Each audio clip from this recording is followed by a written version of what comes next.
Le vent hurlait contre les fenêtres de la maison de pierre, tandis que mes doigts tremblaient sur les boutons de mon manteau de laine.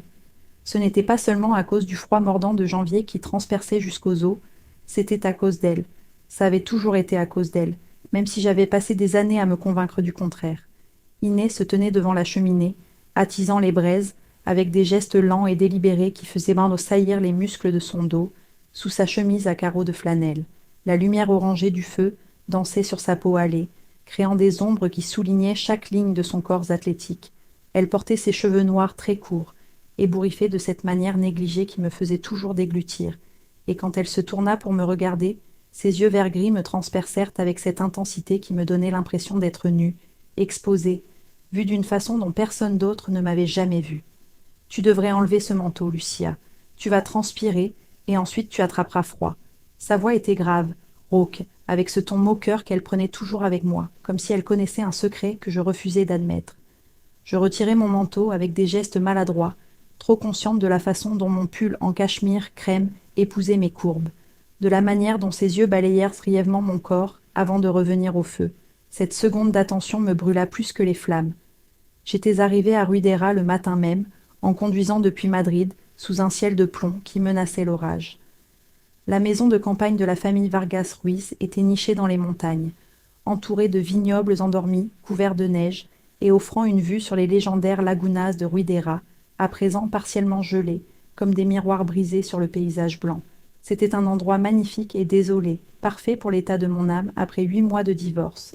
Je venais signer des papiers, renoncer à tout droit sur cette propriété qui, techniquement, m'appartenait en partie, mais que Diego, mon ex-mari, voulait conserver pour sa nouvelle famille, sa nouvelle épouse, son bébé à venir, tout ce que je n'avais jamais pu lui donner, non pas parce que j'étais physiquement incapable, mais parce que quelque chose en moi avait toujours résisté, avait toujours su que ce n'était pas ma place, ma vie, ma vérité. Je ne m'attendais pas à trouver Inès ici. Je pensais qu'elle serait à Barcelone, vivant sa vie libre et authentique, loin de la famille, qui ne l'avait jamais complètement acceptée après qu'elle eut fait son coming out il y a presque 20 ans. Mais elle était là, occupant l'espace de cette manière particulière qui était sienne, comme si l'air lui-même se réorganisait autour d'elle. Je ne savais pas que tu viendrais, parvins-je enfin à dire en posant mon sac sur le vieux canapé en cuir usé. C'est aussi ma maison, même si mon frère semble l'oublier, répondit-elle avec cette pointe d'amertume que je connaissais bien. Iné avait toujours été le mouton noir des Vargas Ruiz, la rebelle, la différente, tandis que Diego était le fils parfait avec son mariage hétéro, son travail respectable, sa vie conventionnelle. Jusqu'à ce que cette vie conventionnelle explose quand il m'avait demandé le divorce parce que je méritais d'être avec quelqu'un qui m'aime vraiment. Il avait raison, bien sûr. Je ne l'avais jamais aimé, pas comme il le méritait. J'avais joué un rôle, vécu la vie que l'on attendait de moi, celle que mes parents espéraient, celle que la société approuvait. 34 ans, à essayer de rentrer dans un moule qui me serrait toujours, m'étouffait, me faisait me sentir étrangère dans ma propre peau. Avant que je puisse répondre, le ciel s'ouvrit. La neige se mit à tomber avec une férocité que je n'avais pas vue depuis des années. De gros flocons blancs qui recouvrirent rapidement tout, transformant le monde extérieur en une nébuleuse impénétrable. En quelques minutes, les routes disparurent sous un manteau blanc qui grossissait à une vitesse alarmante. Merde! Inès s'approcha de la fenêtre, observant la tempête, les sourcils froncés. Ça sent mauvais, très mauvais. Elle alluma la radio et confirma ce que nous craignions toutes les deux. Tempête de neige historique, route fermée, interdiction formelle de circuler. Nous étions bloqués, seuls, dans cette maison isolée, au milieu des montagnes de Castille-la-Manche, sans pouvoir échapper à ce qui vibrait entre nous, comme de l'électricité avant la foudre. Mon téléphone vibra. Un message de Diego. Tu es bien arrivé? Les papiers sont dans le bureau, deuxième tiroir du bureau. Signe-les et laisse-les là. Je récupérerai tout la semaine prochaine. Merci d'être raisonnable, Lucia. Être raisonnable, toujours conciliante, toujours petite pour que les autres se sentent grands. Qu'est-ce qu'il veut encore? Demanda Inès en s'approchant assez près pour que je sente son parfum, quelque chose de boisé et épicé qui me faisait toujours légèrement tourner la tête. Les papiers de la propriété. Ma voix sonna plus amère que je ne l'avais voulu. Il veut que je renonce à mes droits, pour que sa nouvelle famille puisse avoir des étés parfaits, ici, je suppose. Inès laissa échapper un rire bref et sans joie. Bien sûr, et je parie que toute la famille te met la pression pour que tu sois la gentille fille qui ne fait pas de vagues. J'acquiesçai, sentant les larmes menacer de couler. Je détestais pleurer. Ces derniers mois, je m'étais endurcie, j'avais construit des murs, refusé de ressentir parce que ressentir était trop douloureux, trop compliqué, trop réel. Et sa main se posa sur mon épaule, brûlante à travers le tissu de mon pull. Tu n'es pas obligé de signer quoi que ce soit. Cette propriété t'appartient légalement aussi. Ce que Diego et les autres veulent n'a aucune importance. C'est plus facile comme ça, murmurai-je, mais même moi j'entendais le mensonge dans mes mots. Facile, répéta-t-elle, et quelque chose dans son ton me fit lever les yeux.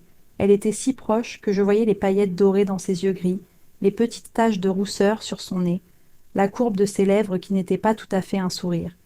Quand as-tu déjà choisi ce que tu voulais vraiment, plutôt que ce qui était facile, Lucia? La question me frappa comme un coup de poing dans l'estomac. Parce qu'elle avait raison. J'avais toujours pris le chemin facile, le sûr, l'approuvé. J'avais étudié le design graphique parce que c'était pratique plutôt que les beaux-arts c'était ma passion. J'avais épousé Diego parce que c'était ce qu'il fallait faire, malgré le cri intérieur qui me disait que je commettais une erreur. J'avais brûlé mes carnets remplis de dessins et de fantasmes sur des femmes, parce qu'il était plus facile d'enterrer cette partie de moi que de l'affronter. Tu ne me connais pas, dis-je faiblement, en me dégageant de son contact qui me brûlait la peau. Je te connais mieux que tu ne le crois, répondit-elle doucement, et il y avait dans ces mots un poids, une promesse, une menace qui fit dangereusement accélérer mon cœur.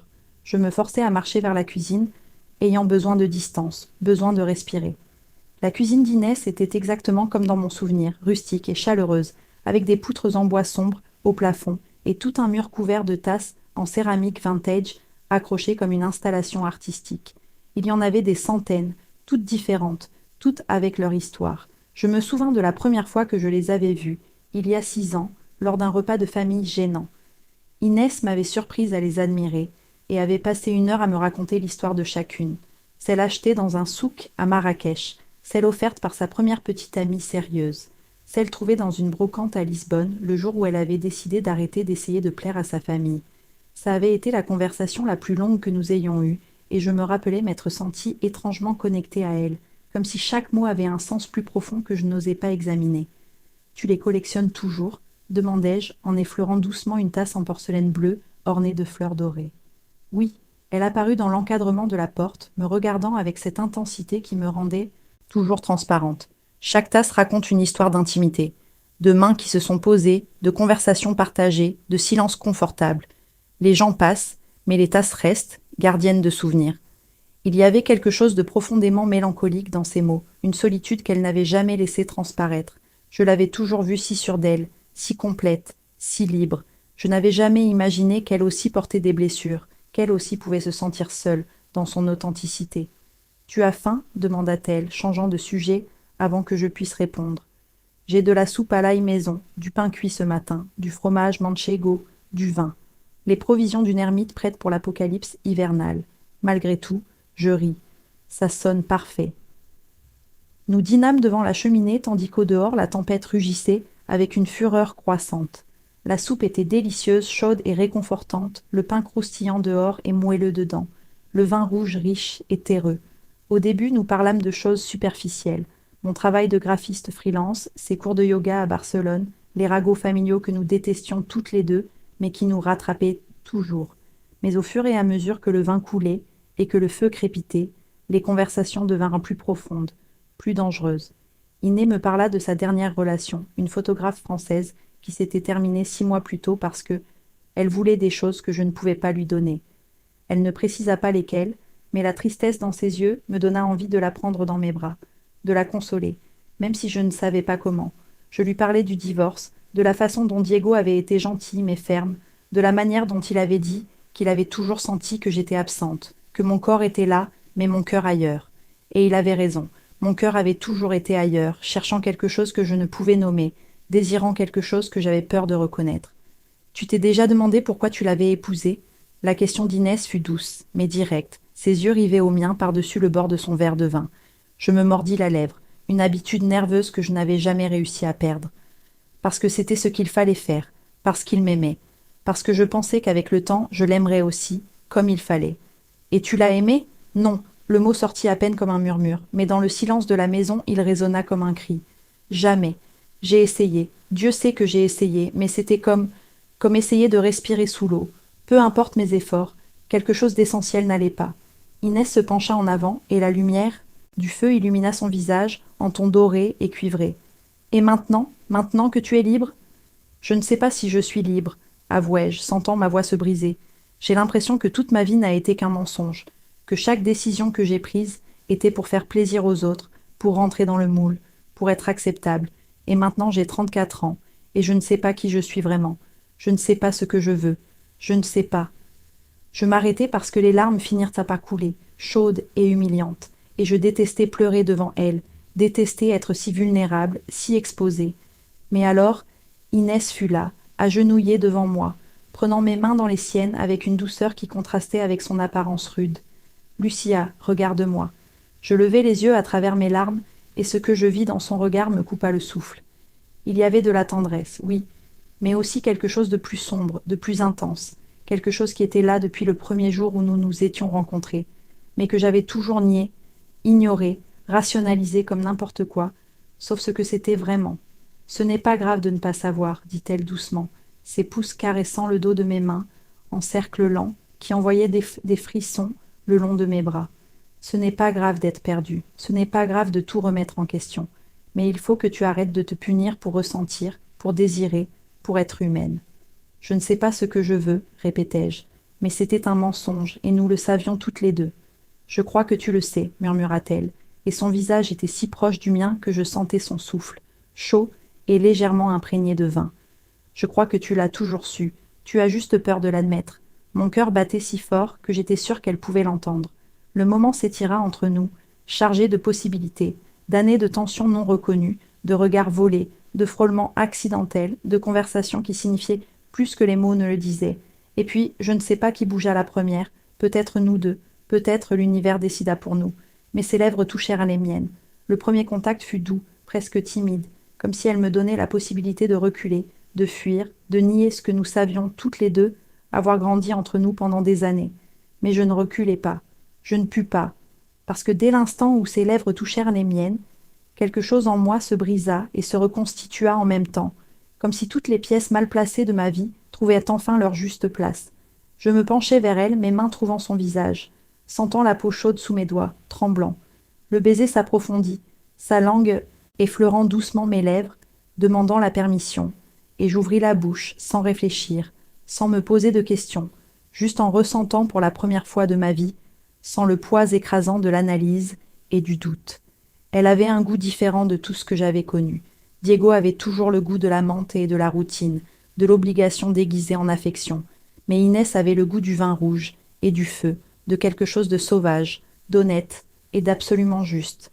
Ses mains glissèrent sur ma taille, m'attirant plus près, et la chaleur de son corps contre le mien déclencha des vagues de sensations que j'ignorais pouvoir ressentir. Quand nous nous séparâmes enfin, nous étions toutes deux essoufflées. Je la regardais, les yeux écarquillés, sentant mon monde se reconstruire autour de cette nouvelle vérité. Ses yeux vert gris cherchèrent les miens, vulnérables d'une façon que je ne lui avais jamais vue. « J'ai voulu faire ça depuis la première fois que je t'ai vue, murmura-t-elle, la voix rauque et chargée d'émotion. Au dîner de fiançailles de Diego, tu portais cette robe bleu marine, tu riais de quelque chose que quelqu'un avait dit, et j'ai pensé que tu étais la plus belle femme que j'ai jamais vue. Et puis tu as parlé, tu étais intelligente, drôle, douce, et j'ai su que j'étais foutue parce que tu étais avec mon frère, et clairement hétéro, et que je n'avais aucun droit de ressentir ce que je ressentais. » Ces mots me frappèrent comme des vagues, révélant des couches d'une histoire que j'avais complètement ignorée. Je ne savais pas. Je n'ai jamais su que tu... Je sais, m'interrompit-elle doucement en écartant une mèche de cheveux de mon visage, avec une tendresse qui fit mal à mon cœur. Comment aurais-tu pu le savoir? J'ai été très prudente. Je ne pouvais pas ruiner la vie de mon frère, son mariage. Peu importe ce que je ressentais. Alors je me suis tenue à distance autant que possible. J'étais polie, mais distante aux réunions de famille. J'évitais d'être seule avec toi, parce que je ne me faisais pas confiance. Je me souvins de tous ces moments, les repas de famille où Inès me parlait à peine, les fois où elle quittait la pièce peu après mon arrivée, sa tension quand nous étions dans le même espace. J'avais cru qu'elle ne m'aimait pas, qu'elle me jugeait d'être l'épouse conventionnelle de son frère traditionnel. Jamais je n'avais imaginé que c'était parce qu'elle ressentait quelque chose pour moi. La veille de ton mariage, continua-t-elle, la voix à peine audible par-dessus le crépitement du feu. J'ai écrit une lettre, 12 pages où je te confessais tout, où je te suppliais de ne pas te marier, où je te disais que je voyais en toi quelque chose que toi-même tu ne voyais pas. Je suis arrivée à l'hôtel à 3 heures du matin avec cette lettre à la main. Je retins mon souffle. Quoi? J'ai passé 2 heures dans le parking. J'ai failli monter à ta chambre une douzaine de fois. Mais finalement, je l'ai déchirée et je suis partie. Parce que je n'avais pas le droit. Je n'avais pas le droit de projeter mes sentiments sur toi, de ruiner ton grand jour avec mes désirs égoïstes. Tu avais choisi Diego, tu avais choisi cette vie, et je devais respecter ça. Les larmes coulaient maintenant sur mes joues, chaudes et abondantes. Je repensais à cette nuit-là, à mon insomnie, à la façon dont j'étais restée à la fenêtre de l'hôtel à regarder le parking avec une angoisse inexplicable, comme si j'attendais que quelqu'un vienne me sauver d'une décision que je savais au fond de moi être une erreur. J'aurais voulu que tu montes, murmurai-je. J'aurais voulu que tu me donnes cette lettre. Peut-être que tout aurait été différent. Peut-être que moi... Non, elle secoua fermement la tête. Tu ne peux pas penser comme ça, tu ne peux pas porter ces peut-être. Ce qui est arrivé est arrivé. Diego n'est pas un mauvais homme, c'est mon frère et je l'aime malgré tout, mais il n'était pas l'homme qu'il te fallait. Et maintenant tu n'es plus marié avec lui. Maintenant tu es libre. Libre, répétai-je le mot comme s'il était dans une langue étrangère. Je ne me sens pas libre. Je me sens terrifiée. De quoi? Ses mains encadraient toujours mon visage, ses pouces essuyant mes larmes avec des caresses douces. De tout ça, de toi, de ce que je ressens quand tu me touches, de tout ce que ça signifie sur qui je suis vraiment. Inès recula sur ses talons, me laissant de l'espace mais sans me lâcher complètement. Lucia, est-ce que je peux te poser une question? Et je veux que tu sois honnête avec moi, mais surtout avec toi-même. J'acquiesçai, même si mon cœur battait à tout rompre. As-tu déjà ressenti de l'attirance pour des femmes? La question flotta entre nous comme de la fumée. J'aurais pu mentir, nier, construire les mêmes murs que toute ma vie. Mais en la regardant dans les yeux, en sentant encore le picotement de son baiser sur mes lèvres, je sus que je ne pouvais plus fuir. Oui, le mot sortit comme une expiration, un secret libéré après des décennies d'emprisonnement. Toute ma vie, depuis l'adolescence, j'avais des carnets où je dessinais et écrivais sur des femmes, des professeurs, des actrices, des amis, mais je me disais toujours que c'était juste de l'admiration artistique, juste de l'appréciation esthétique. Ça ne pouvait pas être plus parce que je n'étais pas comme ça. Je ne pouvais pas être gay parce que je venais d'une famille catholique traditionnelle et qu'on attendait de moi que je me marie avec un homme, que j'aie des enfants et que je vive une vie normale. Les mots jaillirent maintenant, des années de déni rompant la digue. J'ai brûlé tous ces carnets avant d'épouser Diego. Je les ai brûlés parce que je pensais que si je détruisais les preuves, je détruirais cette partie de moi. Je pensais que je pouvais me forcer à être ce qu'on attendait de moi. Et pendant un temps, j'y ai presque cru. Presque convaincu que tout allait bien, que c'était normal, que tout le monde se sentait comme ça, dans son mariage, comme s'il jouait un rôle. Inès m'écoutait, avec une intensité qui me donnait l'impression d'être vraiment vue pour la première fois. Il n'y avait pas de jugement dans ses yeux, juste de la compréhension et quelque chose qui ressemblait dangereusement à de l'amour. Et maintenant, demanda-t-elle doucement, qu'est-ce que tu ressens maintenant? J'ai l'impression d'avoir vécu toute ma vie dans une boîte, dis-je, les mots coulant plus librement, une petite boîte étouffante que j'ai moi-même construite avec les attentes des autres, et maintenant que j'en suis sortie, maintenant que je peux respirer, c'est terrifiant, parce que je ne sais pas comment vivre sans ces murs, je ne sais pas qui je suis sans ce rôle que j'ai joué. Alors découvre-le, dit-elle simplement. Tu n'as pas besoin d'avoir toutes les réponses ce soir. Tu n'as pas besoin de mettre une étiquette sur ce que tu es. Tu as juste besoin d'être honnête sur ce que tu ressens.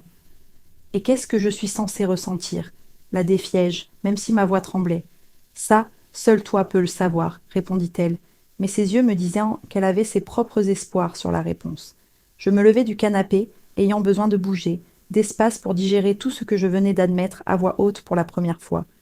Je marchai jusqu'à la fenêtre, regardant la tempête de neige qui continuait de faire rage. Le monde extérieur était blanc et flou, irréel, comme si nous étions suspendus hors du temps et de l'espace. Je sentis Inès s'approcher derrière moi, sa présence chaude et solide. Elle ne me toucha pas, mais assez près pour que je sente la chaleur qui irradiait de son corps. La première fois que je t'ai vue, commençai-je sans me retourner, les yeux fixés sur la tempête, j'ai pensé que tu étais la personne la plus intimidante que j'ai jamais rencontrée. Tu étais si sûre de toi, si à l'aise dans ta peau, si complètement toi-même. Et moi j'étais si perdue, si occupée à essayer d'être ce que tout le monde attendait. Je t'enviais, ou c'est ce que je me disais, de l'envie. Et c'était quoi en réalité? Sa voix était juste derrière mon oreille, envoyant des frissons le long de ma colonne. De l'attirance, admis-je enfin en me retournant pour lui faire face. Ça a toujours été de... L'attirance, mais il était plus facile de l'appeler autrement, plus sûr, moins effrayant. Et maintenant, répéta-t-elle sa question précédente, mais avec une signification différente. Maintenant j'ai peur, dis-je honnêtement. Mais je me sens aussi plus vivante que je ne l'ai été depuis des années, peut-être de toute ma vie.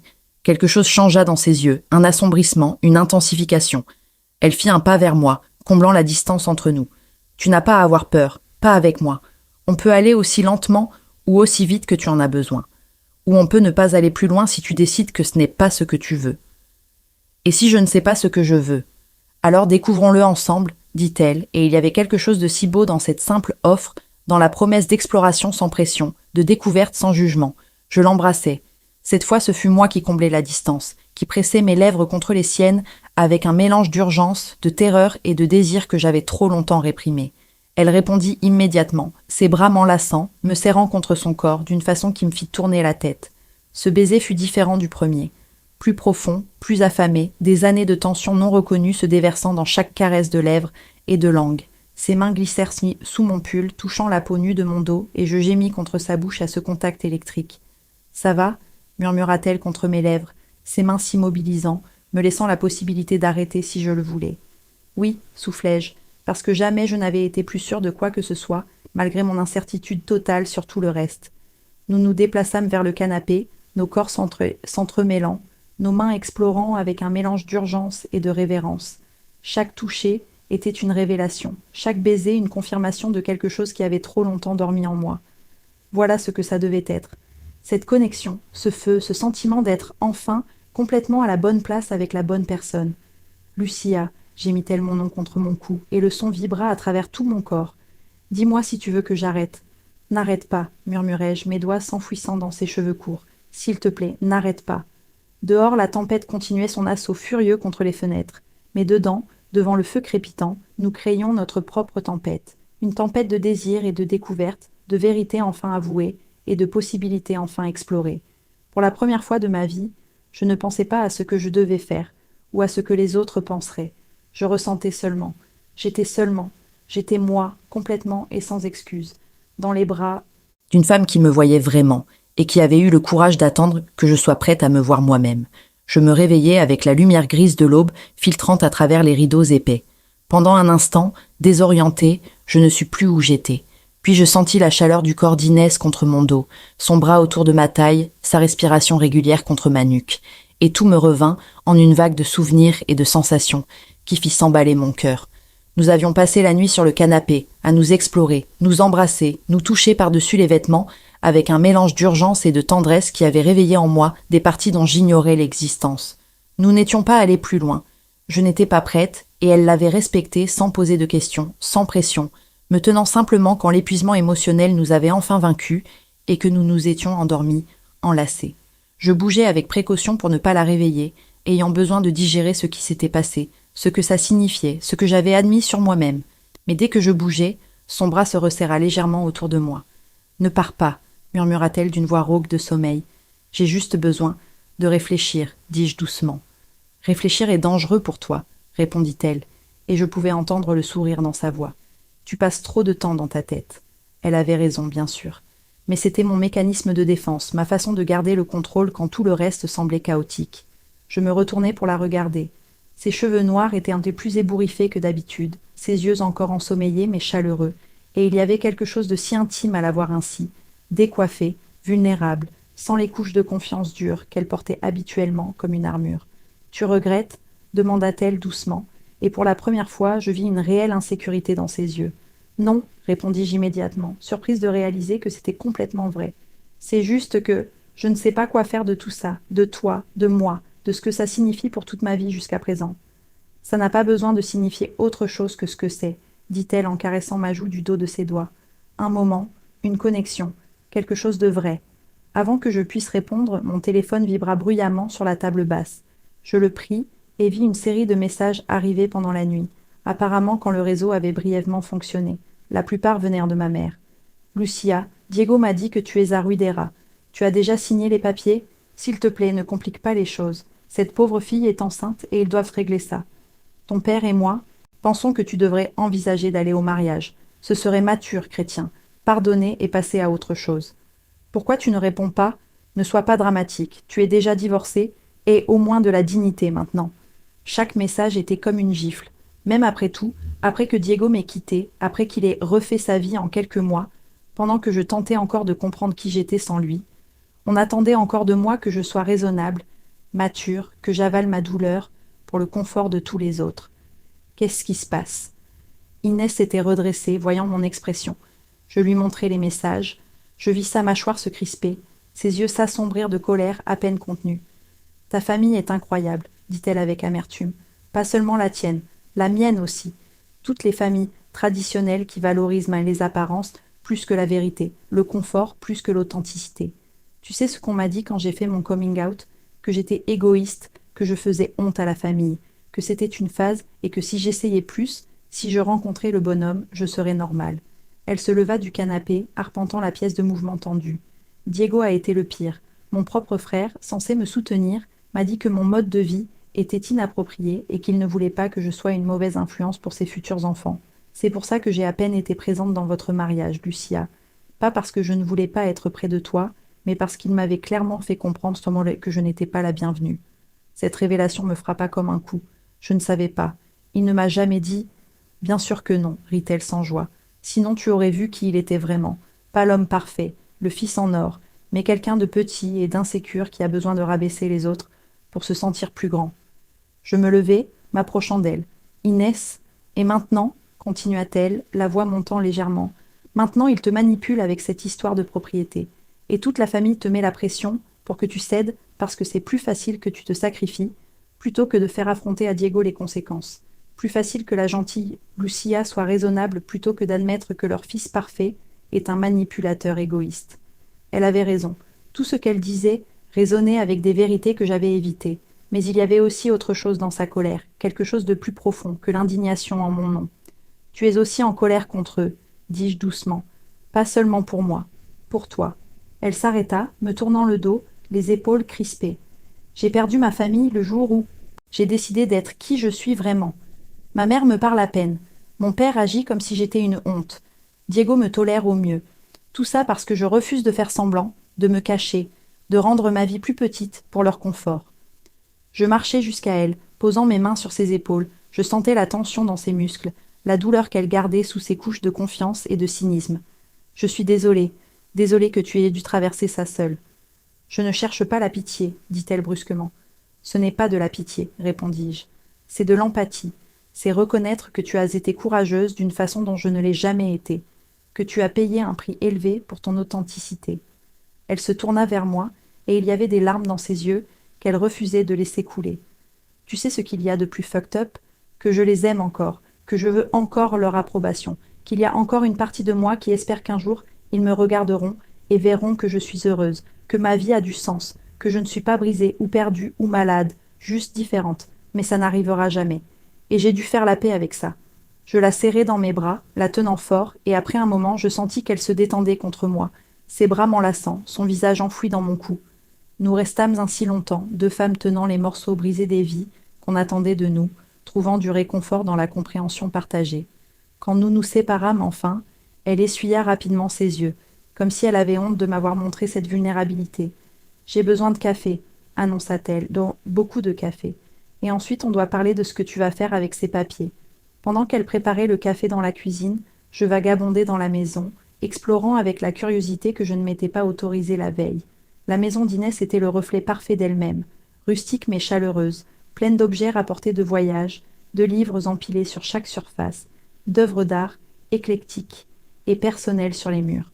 Je me retrouvais dans son atelier, une petite pièce avec un vieux bureau en bois, des étagères pleines de livres, et les murs couverts de photographies et de dessins. En m'approchant, je fus surprise de découvrir que beaucoup de dessins étaient incroyablement bons. Paysages détaillés, portraits expressifs, études de main et de visage, avec un talent qui témoignait d'années de pratique. « Je ne savais pas que tu dessinais, dis-je quand elle entra avec 2 tasses de café fumant. Elle haussa les épaules, presque gênée. Je dessinais avant que mon père décide que c'était une perte de temps, et me pousse à faire droit. J'ai abandonné le droit après 2 ans. Je ne supportais pas, mais entre-temps j'avais perdu la passion pour l'art. Maintenant je dessine seulement de temps en temps, quand j'ai besoin de digérer quelque chose. Elle me tendit une tasse, et je réalisai que c'était une de ces tasses de collection, porcelaine blanche délicate avec des fleurs de cerisier, peintes à la main. Il y avait quelque chose de significatif dans ce geste, dans le fait qu'elle me confie un de ses trésors.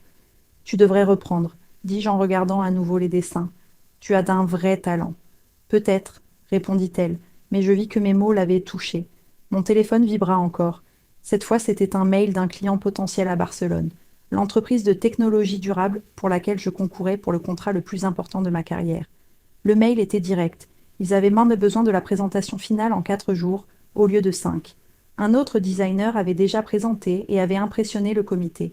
Si je voulais vraiment concourir, il fallait que je hausse mon niveau. Merde, murmurai-je, sentant la panique commencer à remonter dans ma gorge. Qu'est-ce qui se passe? Je lui expliquai la situation, comment c'était ma chance de m'établir vraiment comme designer indépendante, d'avoir la sécurité financière qui me permettrait de vivre selon mes propres termes, de prouver que je pouvais y arriver seule. Mais tous mes fichiers de référence étaient à Madrid. La connexion Internet ici était irrégulière au mieux et inexistante avec la tempête, et je n'avais aucune idée de comment créer quelque chose d'assez bon dans le temps imparti. De quoi as-tu besoin? Demanda simplement Inès. J'ai besoin, commençai-je, puis je m'arrêtai, submergée par l'ampleur de la tâche. J'ai besoin de recherches sur le design durable, d'exemples de branding pour la tech verte, d'inspiration visuelle, et en gros de créer une identité de marque complète de zéro en moins d'une semaine sans aucun de mes outils habituels. Inès réfléchit un moment, puis dit « J'ai des livres de design, des magazines d'architecture durable, une collection complète de National Geographic avec des tonnes de photos de nature, et j'ai des mains qui savent dessiner si tu me dis ce dont tu as besoin. » Je la regardai, surprise. « Tu m'aiderais ?»« Bien sûr que je t'aiderais, » dit-elle comme si c'était évident. « Lucia, tu n'es plus seule là-dedans. Tu n'as plus à tout faire seule. » Ces mots me frappèrent plus fort que prévu. Parce qu'elle avait raison. J'avais toujours été seule, même dans mon mariage, surtout dans mon mariage. Toujours moi contre le monde, portant tout le poids, ne demandant jamais d'aide, parce que demander de l'aide signifiait admettre que je ne pouvais pas tout gérer, que je n'étais pas l'épouse. Parfaite, la fille parfaite, la professionnelle parfaite. Je ne sais pas comment faire ça, admis-je doucement. Je ne sais pas comment laisser quelqu'un m'aider. Alors apprends, dit-elle simplement, en me tendant la main. Commence maintenant, commence avec moi. Je pris sa main, sentant ses doigts s'entrelacer aux miens, chauds, sûrs, réconfortants.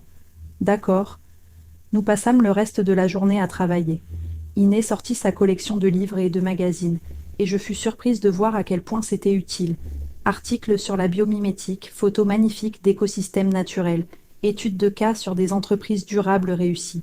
Je commençais à esquisser des idées, à jouer avec des concepts, à laisser ma créativité couler comme elle ne l'avait pas fait depuis des mois. Et Inès dessinait avec moi, d'abord timidement, juste des croquis rapides quand je demandais de l'aide pour visualiser quelque chose. Mais progressivement, en voyant que j'appréciais vraiment sa contribution, elle s'impliqua davantage. Ses dessins étaient très magnifiques, lignes nettes et expressives, compréhension intuitive de la composition et de l'équilibre. Nous travaillions bien ensemble, nos styles se complétant, chacune poussant l'autre à faire mieux. Il y avait quelque chose de profondément intime dans cette collaboration créative. Dans la façon dont nos mains se frôlaient en attrapant le même crayon, dans la façon dont elle finissait mes phrases et anticipait mes besoins, dans les moments où nous nous arrêtions pour prendre un café et nous retrouvions à regarder le travail avec le même sentiment de satisfaction et de but partagé. Dehors, la tempête continuait. Le monde s'était réduit à cette maison, cet espace, cette femme dont la présence réécrivait toutes mes certitudes sur moi-même et ma vie. Merci, dis-je quand le soleil commença à se coucher, projetant de longues ombres dans la pièce jonchée de notre travail. Pourquoi? Demanda-t-elle en me regardant par-dessus le bord de sa tasse. Pour tout ça, pour m'aider, pour me voir, vraiment me voir. Elle se pencha et m'embrassa doucement, un baiser tendre et sans attente. Je t'ai toujours vue, Lucia, depuis le début. J'attendais juste que tu te voies toi-même. Au 3e jour où nous étions bloqués dans la maison, la tempête commença enfin à s'apaiser. La neige tombait moins violemment, bien que le monde extérieur reste un paysage blanc impénétrable. Les routes étant toujours fermées. Mais selon la radio, les déneigeuses commenceraient à travailler sur les axes principaux le lendemain. Cela signifiait que notre temps ensemble, cet espace suspendu hors de la réalité, touchait à sa fin. Et je n'étais pas prête à retourner à Madrid, à affronter ma famille, à prendre des décisions sur qui j'étais maintenant, et comment j'allais vivre avec ces nouvelles vérités sur moi-même. J'étais assise par terre dans l'atelier d'Inès, entourée de croquis et de concepts pour la présentation de Barcelone, quand j'entendis son téléphone sonner dans la cuisine. Sa voix me parvint quelques instants plus tard, tendue et contrôlée d'une façon qui m'alerta immédiatement. Non, maman, je ne viendrai pas au mariage, parce qu'on ne m'a pas invitée correctement, et parce que je ne vais pas faire semblant de soutenir ce cirque. Oui, je sais qu'elle est enceinte. Tout le monde le sait. Diego s'est assuré que tout le monde le sache. Lucia, qu'est-ce qu'elle a à voir là-dedans? Un long silence. Je me levai discrètement et m'approchai de la porte de la cuisine, ne voulant pas espionner mais incapable de m'en empêcher. Ce ne sont pas tes affaires. La voix d'Inès était dangereusement basse maintenant. Ce que Lucia fait ou ne fait pas de sa vie n'est plus le problème de Diego ni de la famille. Quoi? Non, nous ne songeons pas. Qui t'a dit ça? Mon cœur s'arrêta. Quelqu'un savait. Quelqu'un avait deviné, ou supposé, ou découvert d'une manière ou d'une autre, que quelque chose se passait entre nous. C'est ridicule, continua Inès, mais je pouvais entendre la tension dans sa voix. Lucia est ici pour signer des papiers, rien de plus.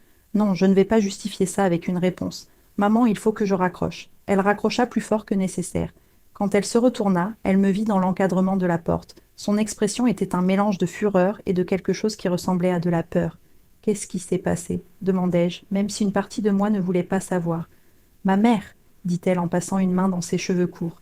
Apparemment, la tante Marisa est passée par ici hier, quand la tempête s'est calmée un peu. Elle a vu ta voiture encore dans l'allée. Elle l'a dit à ma mère, qui l'a dit à Diego, qui maintenant spécule sur pourquoi tu es toujours là, au lieu de simplement signer les papiers et partir. Et qu'est-ce qu'il spécule, exactement? Ma voix était plus calme que je ne l'étais. Inès me regarda longuement, avant de répondre.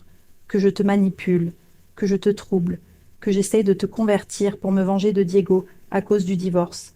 L'absolue absurdité de la chose me fit presque rire, sauf qu'il n'y avait rien de drôle.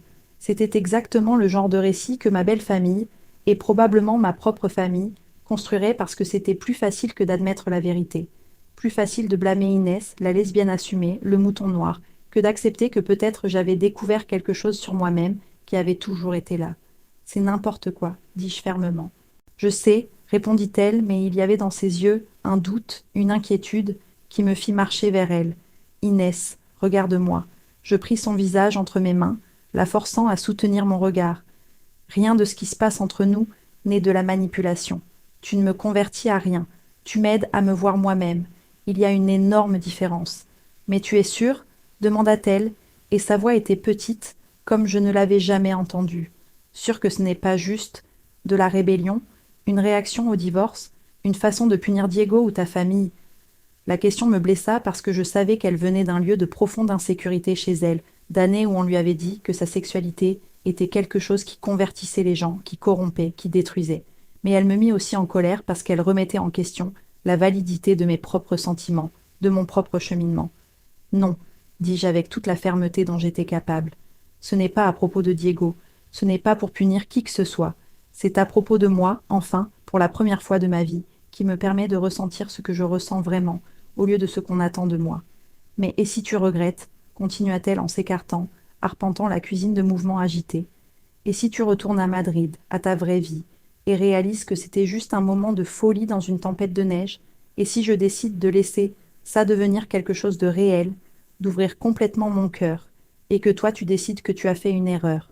Voilà, la vraie peur, pas le jugement familial, pas les ragots, mais la possibilité d'être blessé, d'aimer et de perdre encore. Et je comprenais cette peur parce que je la ressentais aussi.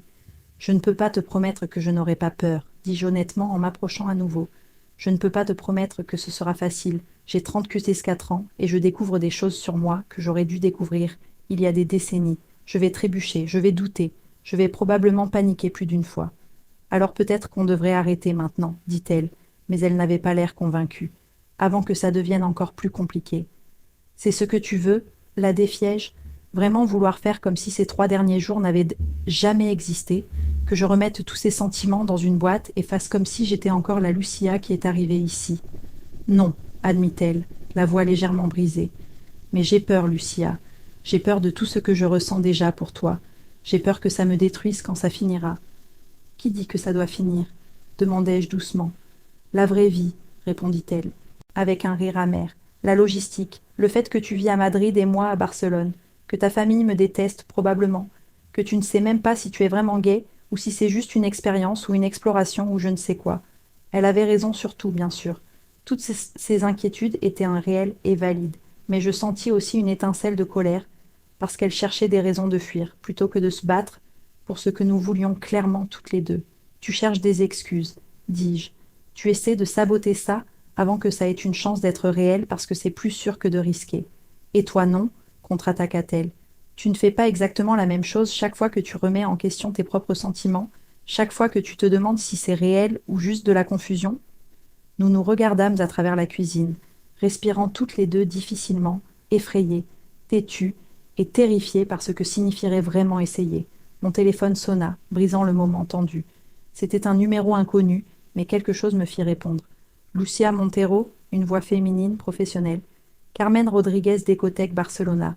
Nous voulions vous informer que nous avons examiné les travaux préliminaires de tous les candidats et réduit la sélection à 2 designers. Vous en faites partie. Mon cœur fit un bond. C'est merveilleux.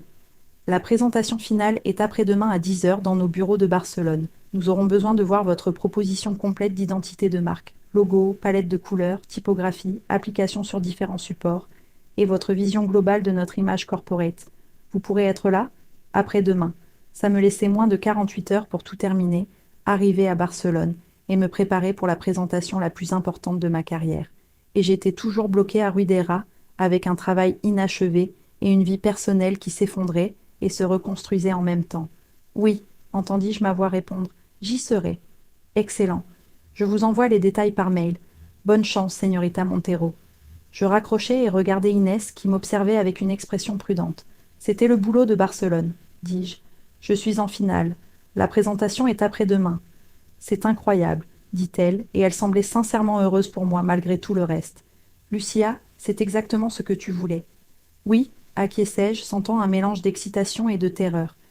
Mais ça veut dire que je dois tout terminer demain, trouver un moyen de sortir d'ici, arriver à Barcelone, et prendre des décisions, ajouta-t-elle doucement. Sur le travail, sur les papiers de Diego, sur nous. Le mot et nous flotta entre nous, chargé de possibilités, de peur, d'espoir et de douleur. Je ne sais pas quoi faire, admis-je, sentant les larmes me brûler les yeux. J'ai cette opportunité incroyable, mais je dois aussi gérer Diego et la propriété et ma famille.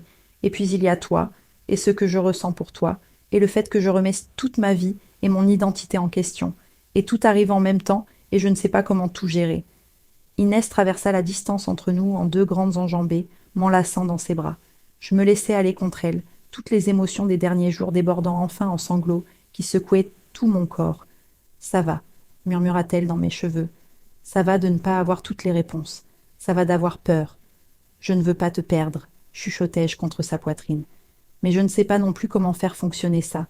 Alors ne pensons pas à comment faire fonctionner ça pour toujours, dit-elle en s'écartant assez pour me regarder dans les yeux. Pensons à comment le faire fonctionner maintenant, aujourd'hui, demain, un jour à la fois. Et si un jour je décide que c'est trop, alors je l'accepterai, répondit-elle, même si je voyais la douleur dans ses yeux à cette idée. Mais je te demanderai aussi de me donner une vraie chance d'abord, pas une demi-chance pendant que tu gardes un pied dehors, une vraie chance. C'était juste, plus que juste. C'était exactement ce que j'avais besoin d'entendre, la liberté de ne pas devoir tout résoudre, et le défi de m'engager vraiment plutôt que de garder toutes mes options ouvertes. Finissons ta présentation, dit-elle enfin en essuyant mes larmes avec ses pouces. Faisons en sorte que tu aies ce boulot. Et ensuite, quand tu seras à Barcelone, quand tu auras le temps de respirer et de réfléchir, on pourra parler de ce que tout ça signifie et de ce qu'on veut en faire. Et les papiers de Diego. Un sourire lent et presque féroce étira ses lèvres. Ne signe rien. Cette propriété t'appartient légalement aussi. Si Diego la veut, il peut te racheter ta part au prix du marché. Finis d'être raisonnable et petite pour le confort des autres. Elle avait raison. Bien sûr qu'elle avait raison. Il était temps d'arrêter de me rapetisser, d'arrêter de me sacrifier pour la paix des autres, de commencer à me battre pour ce qui me revenait de droit. D'accord, dis-je, sentant une forme de détermination se solidifier dans ma poitrine. D'accord, finissons ça. Nous travaillâmes toute la nuit, nous perdant dans le processus créatif, nous poussant mutuellement à faire mieux, à penser plus grand, à créer quelque chose de vraiment spécial. Et quelque part entre le café de minuit et l'aube, entre les croquis corrigés et les idées affinées, nous retrouvâmes le chemin l'une de l'autre. Quand enfin le soleil se leva sur les montagnes enneigées, nous avions une présentation complète dont nous étions toutes les deux fières. Et nous avions autre chose, une compréhension tacite que cela, quoi que ce soit, valait la peine de se battre pour. Les routes finirent par s'ouvrir à midi, le 4e jour. Les chasse-neige avaient travaillé toute la matinée, dégageant les axes principaux reliant Ruidera au reste du monde. Notre refuge isolé, notre espace suspendu hors du temps, était officiellement terminé. Je rangeais lentement mes affaires, chaque objet mis dans ma valise ressemblant à une petite trahison. Le pull que j'avais porté pendant que nous travaillions toute la nuit ensemble, le carnet rempli de croquis et de notes partagées, la tasse en céramique aux fleurs de cerisier qu'Inès avait insisté pour que je prenne, pour te rappeler que les belles choses peuvent survivre à l'hiver, avait-elle dit. Iné était dans la cuisine, préparant du café pour le voyage, ses gestes efficaces et tendus que je reconnaissais comme sa façon de gérer des émotions qu'elle ne savait pas exprimer. Nous nous étions embrassés ce matin-là, lentement et profondément, comme si nous essayions de mémoriser le goût et la sensation l'une de l'autre. Mais nous n'avions pas parlé de ce qui viendrait ensuite. « Tu devrais partir bientôt, » dit-elle sans me regarder, remplissant un thermos de café. « Barcelone est à 4 heures, en conditions normales, probablement 5 ou 6 avec la neige, et tu as besoin de temps pour te préparer pour demain. » Inès, Lucia, ça va. Elle me regarda enfin, et ses yeux vert gris étaient une tempête d'émotions qu'elle essayait de maîtriser. Tu as travaillé dur pour ça. Ce boulot pourrait changer ta vie. Je ne vais pas être la raison pour laquelle tu ruines, tout simplement, parce que nous ressentons des sentiments. La façon dont elle prononça sentiment, comme si c'était quelque chose de trivial, me blessa plus que ça n'aurait dû. C'est ça que tu crois que c'est, juste des sentiments? Je ne sais pas, répondit-elle, la voix légèrement montée. Je ne sais pas ce que c'est, Lucia. Je sais ce que c'est pour moi, mais je ne sais pas ce que c'est pour toi. Et franchement, je ne crois pas que toi non plus tu le saches. L'accusation fit mal parce qu'elle contenait une part de vérité. J'étais encore en train de digérer, de questionner, de tenter de concilier 34 ans de déni avec 4 jours d'éveil. Mais cela ne signifiait pas que ce que je ressentais n'était pas réel. Tu as raison, dis-je en gardant ma voix calme, même si mon cœur battait la chamade. Je n'ai pas tout résolu, mais je sais que ce que je ressens quand je t'embrasse est plus vrai que tout ce que j'ai ressenti de toute ma vie. Je sais que travailler avec toi, créer avec toi, être avec toi ces derniers jours m'a fait me sentir plus moi-même que les 10 dernières années, réunies. Et je sais que j'ai peur, que je suis terrifiée, mais pas de toi. J'ai peur de décevoir ma famille, d'affronter les jugements, d'admettre que j'ai vécu dans le mensonge. Mais toi, ça, non, je n'en ai pas peur. Inès s'appuya contre le plan de travail, croisant les bras sur sa poitrine dans une posture défensive. Ça sonne très beau maintenant, ici, dans cette bulle que nous avons créée. Mais qu'est-ce qui se passera quand tu retourneras dans le monde réel? Quand ta mère t'appellera pour te demander pourquoi tu n'as toujours pas signé les papiers? Quand ton père te dira que tu fais honte à la famille? Quand Diego commencera à répandre des rumeurs sur nous? Alors je les affronterai, dis-je avec plus de conviction que je n'en ressentais réellement. Mais je ne pourrai pas les affronter si toi tu as déjà décidé que c'est condamné avant même qu'on ait essayé. Je ne décide rien. Sa voix se brisa légèrement. Je suis juste réaliste. Lucia, j'ai 38 ans. J'ai eu le cœur brisé assez de fois pour reconnaître quand quelqu'un a déjà un pied dehors. Et je ne peux plus passer par là, surtout pas avec toi. Je marchai vers elle et pris ses mains malgré sa résistance initiale. Alors dis-moi ce dont tu as besoin. Dis-moi ce que je dois faire pour te prouver que c'est réel pour moi. Tu ne peux pas le prouver, répondit-elle, mais ses doigts s'entrelacèrent aux miens. C'est quelque chose que tu dois vivre. Tu dois aller à Barcelone, décrocher ce boulot, gérer ta famille, découvrir qui tu es sans toutes les attentes des autres. Et ensuite, si après tout ça tu veux encore ça, si tu me veux encore moi, alors on pourra parler de ce que ça signifie. C'était raisonnable, c'était mature, c'était exactement ce qu'il fallait faire. Mais ça ressemblait aussi à une façon de garder ses distances, de se protéger, de ne pas tout risquer. Et en attendant, demandai-je, qu'est-ce qu'on est en attendant? Honnête, répondit-elle simplement. Soyons honnêtes sur ce qu'on veut, sur ce qu'on ressent, sur la difficulté que ça va être, sans promesse qu'on ne pourra pas tenir, sans attente impossible, juste de l'honnêteté. J'acquiesçai même si quelque chose dans ma poitrine me faisait mal, à cause de l'absence de certitude, de garantie que j'aurais désespérément voulu avoir. Mais peut-être que c'était ça, grandir, être authentique, apprendre à vivre dans l'incertitude, à ne pas avoir besoin de toutes les réponses avant de faire le pas suivant. Je l'embrassai alors, mettant dans ce baiser tout ce que je ne savais pas dire, gratitude, désir, peur, espoir et promesse silencieuse d'essayer, d'être courageuse, de ne pas fuir même quand ça deviendrait dur. Elle répondit avec la même intensité, ses mains s'enfouissant dans mes cheveux, son corps pressé contre le mien comme si elle voulait m'absorber, me retenir, ne pas me laisser partir. Quand nous nous séparâmes enfin, nous avions toutes les deux les larmes aux yeux. « Vas-y, dit-elle doucement, en essuyant une larme sur ma joue. Va conquérir Barcelone, va leur montrer de quoi tu es capable. Tu m'appelleras? Demandai-je, détestant le ton suppliant de ma voix. Tous les jours, promit-elle. Si tu le veux. Je le veux. Je portai ma valise jusqu'à la voiture. Chaque pas qui m'éloignait de la maison ressemblait à marcher contre le vent. Inès me suivit, enveloppée dans une épaisse veste de laine, les mains enfoncées dans les poches. La neige autour de nous était d'un blanc éblouissant sous le soleil de midi, transformant le paysage en quelque chose d'éthéré et d'irréel. Inès, dis-je en ouvrant la portière, les papiers, je ne vais pas les signer. Tu as raison. Si Diego veut cette propriété, il peut me payer ce qu'elle vaut.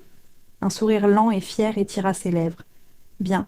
Il était temps que tu arrêtes d'être tellement raisonnable, putain. J'ai appris de la meilleure, répondis-je en lui rendant son sourire. Je montai en voiture, démarrai le moteur, et pendant un instant, aucune de nous ne bougea. Nous nous regardâmes à travers le pare-brise, mémorisant ce moment, ce tournant, cette fin qui était aussi un commencement. Finalement, je passai la marche et commençai à m'éloigner. Dans le rétroviseur, je vis Inès debout dans l'allée, silhouette solitaire sur la neige blanche, jusqu'à ce qu'un virage la fasse disparaître. Le trajet jusqu'à Barcelone fut long et solitaire. La route était globalement dégagée, mais exigeait une concentration constante, ce qui était une bénédiction car cela m'empêchait de trop penser, trop analyser, trop douter. Je m'arrêtai une fois pour prendre un café et de l'essence. Quand je retrouvai du réseau, 3 messages de ma mère m'attendaient. « Lucia, Diego dit que tu n'as toujours pas signé les papiers. Qu'est-ce que tu fabriques? Pourquoi compliques-tu tout? Ton père est très en colère. Il dit que tu es rancunière et mesquine. S'il te plaît, appelle-moi. La famille s'inquiète pour toi. Inès est une mauvaise influence. Elle l'a toujours été. » Je supprimai les messages sans répondre. Pour la première fois de ma vie, je ne ressentis pas le besoin immédiat d'apaiser, d'expliquer, de rendre tout le monde à l'aise avec mes choix. Leur opinion sur ma vie n'avait plus le poids qu'elle avait autrefois. J'arrivai à Barcelone à coucher du soleil qui peignait le ciel en orange et rose au-dessus de la ville. J'avais réservé un petit hôtel près des bureaux d'Ecotech. Après m'être installé, je passai les 4 heures suivantes à peaufiner ma présentation. Je vérifiais chaque diapositive, répétais chaque mot, ajustais chaque détail jusqu'à ce qu'elle soit aussi parfaite que possible. À minuit, mon téléphone vibra. Un message d'Inès. « Tu es bien arrivé ? » ?»« Oui, à l'hôtel. Je finalise la présentation. »« Tu vas être incroyable demain, je le sais. » Ces mots me réchauffèrent d'une façon que je n'attendais pas. « Tu me manques. » Il y eut une longue pause avant sa réponse. « Toi aussi, tu me manques. » Plus que je ne devrais après seulement 4 jours. Peut-être que certains jours comptent plus que d'autres, écrivis-je. Peut-être oui. Maintenant dors. Tu as besoin d'être reposée. Et Lucia, oui. Quoi qu'il arrive demain, avec le boulot ou le reste, je suis fière de toi, de ton courage, de ton honnêteté, d'être enfin en train de te battre pour ce que tu veux. Je m'endormis avec ces mots qui enveloppaient mon cœur comme une couverture chaude. Le matin de la présentation se leva clair et froid. Je m'habillai avec soin, pantalon de tailleur noir, chemise en soie sombre ivoire, blazer cintré, l'armure professionnelle d'une femme qui sait ce qu'elle vaut. Je me maquillai légèrement, attachai mes cheveux en un chignon bas et élégant, et me regardai dans le miroir de l'hôtel. La femme qui me rendit mon regard était différente de celle qui avait pris la route de Ruidera 4 jours plus tôt. Il y avait quelque chose de plus doux dans ses yeux, mais aussi quelque chose de plus fort. Elle ressemblait moins à quelqu'un qui jouait un rôle, et plus à quelqu'un qui habitait enfin sa propre vie. La présentation eut lieu dans une salle de réunion élégante au 12e étage d'un immeuble ultra-moderne avec vue sur la ville. Le jury était composé de 5 personnes, 3 femmes, 2 hommes, tous vêtus de ce style décontracté mais coûteux, typique des entreprises tech qui réussissent. « Señorita Montero », dit Carmen Rodriguez, la femme qui m'avait appelée, en m'indiquant de m'asseoir. « Nous sommes impatients de voir ce que vous avez créé. » Je pris une profonde inspiration et commençai. Je parlais de ma vision pour Ecotech, une identité de marque qui ne se contentait pas de communiquer la durabilité, mais qui l'incarnait dans chaque élément de design. Je montrai le logo que nous avions créé avec Inès, inspiré de la manière dont les écosystèmes s'entrelacent et se soutiennent mutuellement. J'expliquais la palette de couleurs dérivées de pigments naturels, la typographie épurée qui évoquait efficacité et clarté, les applications qui coulaient organiquement sur différents supports. Mais plus que les aspects techniques, je parlais de l'histoire, de la façon dont la vraie durabilité ne concerne pas seulement la technologie, mais l'authenticité. Vivre en accord avec ses vraies valeurs plutôt que de projeter une simple image, avoir le courage de faire les choses difficiles parce qu'elles sont justes, et non parce qu'elles sont faciles. Et pendant que je parlais, je réalisais que je parlais autant du design que de ma propre vie, de mon propre chemin vers l'authenticité. Quand je terminai, il y eut un moment de silence, puis Carmen sourit. « C'était la présentation la plus passionnée et authentique que nous ayons vue, dit-elle. Vous ne nous vendez pas seulement un design, vous nous montrez une philosophie, une façon d'être au monde qui correspond parfaitement à ce que nous voulons être en tant qu'entreprise. Quand pouvez-vous commencer ? Demanda l'un des hommes. Le soulagement et la joie me submergèrent si fort que j'en fus presque étourdi. Quand vous voudrez. La semaine prochaine, dit Carmen. Nous voulons mettre ça en place le plus vite possible. Contrat de 6 mois initialement, avec possibilité de prolongation. Ça vous convient ? Plus que bien, parvins-je à répondre. Je sortis du bâtiment comme si je flottais. Je l'avais eu. Le boulot le plus important de ma carrière, celui qui allait me donner la liberté financière et professionnelle dont j'avais toujours rêvé. Et je l'avais obtenu en étant plus moi-même que jamais lors d'une présentation.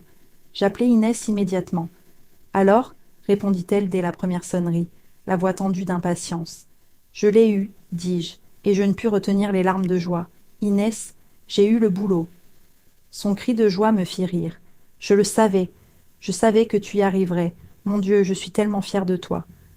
Je ne l'aurais jamais eu sans toi, dis-je sincèrement, sans ton aide, sans ton soutien, sans tout ce que tu m'as aidé à voir sur moi-même. Non, sa voix s'adoucit. Tu l'as eu parce que tu es talentueuse, que tu travailles dur et que tu t'es enfin autorisée à briller sans t'excuser. Moi, je n'ai fait que tenir le miroir. Un miroir très important, insistai-je. Il y eut une pause, puis « Qu'est-ce que tu fais maintenant ?» Honnêtement, je ne sais pas, avouai-je. Je devrais appeler ma famille, leur dire pour le boulot, affronter le drame inévitable à propos des papiers que je n'ai pas signés.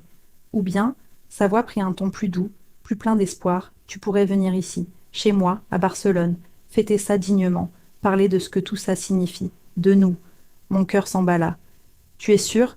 Plus sûre que je ne l'ai été de quoi que ce soit depuis ? Longtemps, répondit-elle. Lucia, ces 4 derniers jours sans toi ont été... J'ai passé presque 2 décennies à être indépendante, autosuffisante, à n'avoir besoin de personne. Et puis tu es partie, et soudain ma maison était trop vide, ma vie trop silencieuse. Tu me manquais, ton rire, tes questions, la façon dont tu te mords la lèvre quand tu es concentré. Toi, tu me manquais. Les larmes coulaient librement maintenant. J'ai peur, avouai-je. J'ai encore peur de ce que ça veut dire, de comment je vais gérer tout ça avec ma famille, de si je peux vraiment faire marcher ça. Je sais, dit-elle doucement. Et c'est ok d'avoir peur. Mais tu sais quoi ? Moi aussi j'ai peur. J'ai peur de tomber encore plus amoureuse que je ne le suis déjà. J'ai peur que tu me brises le cœur. Mais je suis prête à prendre le risque, si toi aussi. Envoie-moi ton adresse, dis-je, déjà en marche vers ma voiture. J'arrive dans 20 minutes. Son rire fut chaud et soulagé. Je t'attends. L'appartement d'Inès se trouvait dans le barrio Gótico, au 3e étage d'un vieil immeuble aux escaliers étroits et au plafond à poutres apparentes. Quand elle ouvrit la porte, j'eus un moment de déjà-vu, la même intensité dans ses yeux, le même magnétisme que j'avais ressenti la toute première fois. Mais cette fois, il n'y avait plus de confusion, plus de déni, juste de la clarté. Nous nous étreignîmes longtemps, sans un mot, nous tenant simplement tandis que le monde tournait autour de nous. Son appartement lui ressemblait, éclectique, rempli de livres, d'œuvres d'art et d'objets rapportés de voyage. Et sur un mur du salon, il y avait une collection plus petite de ces précieuses tasses en céramique. « Il y a quelque chose que je veux te donner », dit-elle enfin en s'écartant et en allant vers une étagère. Elle prit une petite boîte en bois et l'ouvrit avec précaution. À l'intérieur, enveloppée de soie, se trouvait une tasse exquise, ancienne et délicate, ornée d'une peinture japonaise de 2 grues entrelacées. « Celle aux grues, murmurai-je, la reconnaissant d'après sa description. « Celle que tu disais que tu donnerais à la bonne personne. »« Oui, » confirma-t-elle en la tenant entre nous. Les grues, dans la culture japonaise, symbolisent l'amour éternel, la fidélité, les âmes qui se retrouvent. J'ai acheté cette tasse il y a 10 ans, dans une boutique d'antiquités à Kyoto. Le vendeur m'a dit qu'elle avait appartenu à un couple resté ensemble 60 ans, et que l'épouse l'avait caressée pendant que son mari mourait, en lui promettant qu'ils se retrouveraient. J'ai toujours su que quand je trouverais ma personne, je lui raconterais cette histoire. Je pris la tasse de mes mains tremblantes, sentant le poids de l'histoire, du symbole de ce qu'Inès disait sans le dire directement. « Je ne sais pas si je suis ta personne, » dis-je honnêtement. « Je suis encore en train de me découvrir. J'ai encore tellement à régler. »« Je sais, » répondit-elle en couvrant mes mains, des siennes autour de la tasse. « Et je n'ai pas besoin que tu sois parfaite, ou que tu aies toutes les réponses. J'ai juste besoin que tu sois honnête, que tu essaies, que tu me donnes une vraie chance d'être dans ta vie pendant que tu découvres qui tu es. Et ma famille, le drame qui va avec tout ça, on l'affrontera ensemble, dit-elle simplement. Je ne te promets pas que ce sera facile. Je te promets que ce sera compliqué, parfois douloureux, est définitivement effrayant. Mais je te promets aussi que ça en vaudra la peine. Parce que ce qu'on a, Lucia, ce qu'on a commencé à construire dans cette maison pendant la tempête, c'est réel, c'est rare, c'est spécial, et je crois qu'on le sait toutes les deux. Elle avait raison. Au fond de mon cœur, là où vivaient les vérités les plus profondes en attendant d'être reconnues, je le savais. C'était réel. Ça valait la peine de se battre. Ça valait le risque. D'accord, dis-je en posant délicatement la tasse sur la table et en prenant son visage entre mes mains. On essaie, vraiment, sans excuse, sans garder un pied dehors, juste toi et moi, à découvrir comment faire marcher ça. Son sourire fut comme un lever de soleil, lent, chaud, illuminant tout. Oui, oui, confirmai-je, et je l'embrassai avec toute la certitude que je ressentais, tout l'espoir que j'avais retenu, tout l'amour qui commençait à grandir dans mon cœur. Ce soir-là, assise sur son canapé avec du vin, des rires et des projets d'avenir, j'appelai ma mère. La conversation fut exactement aussi difficile que je l'avais imaginé. Incrédulité, déception, accusation d'être confuse, manipulée, de faire honte à la famille. Mais pour la première fois de ma vie, je ne me recroquevillai pas, je ne m'excusai pas, je ne promis pas de reconsidérer ou d'y réfléchir encore. Maman, dis-je enfin quand elle fit une pause pour respirer, je sais que c'est difficile à comprendre, je sais que ce n'est pas ce que tu attendais pour moi, mais pour la première fois de ma vie, je suis vraiment heureuse, vraiment moi-même, et j'ai besoin que tu respectes ça, même si tu ne le comprends pas. Un long silence. Je ne sais pas si je pourrai, Lucia. Alors peut-être qu'il nous faut du temps séparés, dis-je, et même si mon cœur se serrait, ma voix resta ferme. Mais je ne vais pas me cacher, je ne vais pas faire semblant, je ne vais plus me rapetisser pour ton confort. Je t'aime, mais je m'aime encore plus, et ça doit suffire. Je raccrochai avant qu'elle puisse répondre, et les larmes arrivèrent. Pour la perte, pour la douleur, pour la fin d'une relation familiale qui ne serait probablement plus jamais la même. Mais Inès me tint pendant que je pleurais, caressant mes cheveux, murmurant des mots de réconfort, me rappelant que c'était ok d'avoir mal, ok de faire son deuil, mais que c'était aussi ok de me choisir moi. Les mois qui suivirent ne furent pas faciles. Ma famille oscilla entre le rejet glacial et les tentatives de me sauver de ma confusion. Diego finit par accepter de racheter ma part de la propriété de Ruidera, même si le processus fut amer et plein d'accusations. Certains amis s'éloignèrent, quand je leur révélai ma vérité. Il y eut des moments de doute, de peur, de questionnement sur le bon choix. Mais il y eut aussi de la joie, immense, inattendue, imparfaite. Le travail chez Ecotech fut tout ce que j'avais espéré et plus. Mon contrat fut prolongé indéfiniment, et je finis par m'installer définitivement à Barcelone. Inès se remit sérieusement au dessin, et nous collaborâmes sur plusieurs projets, notre synergie créative aussi puissante que notre connexion émotionnelle. Peu à peu, nous construisîmes une vie ensemble. Ce n'était pas la vie que j'avais imaginée quand j'étais jeune, pas celle que ma famille Parali avait prévue pour moi. C'était mieux, c'était réel, c'était la mienne. 6 mois après cette tempête de neige à Ruidera, nous étions de retour dans la maison. Cette fois, par choix, pas par obligation. Les lagunes scintillaient sous le soleil d'été, les montagnes vertes et luxuriantes au lieu de blanches et endormies. Nous bûmes notre café dans les tasses d'Inès, la mienne avec les grues entrelacées, assise sur le porche à contempler le paysage qui avait été témoin de mon éveil.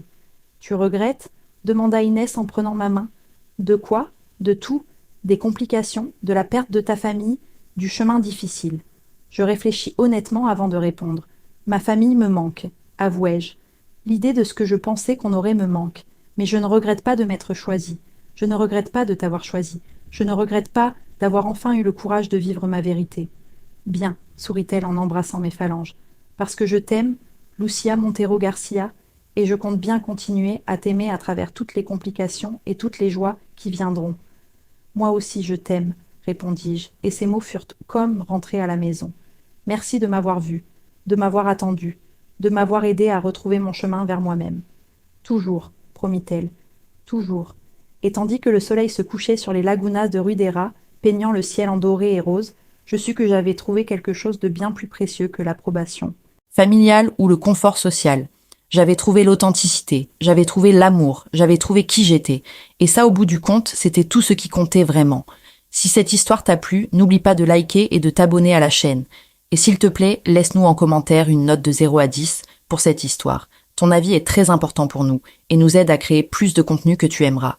Merci de nous avoir accompagnés dans ce voyage.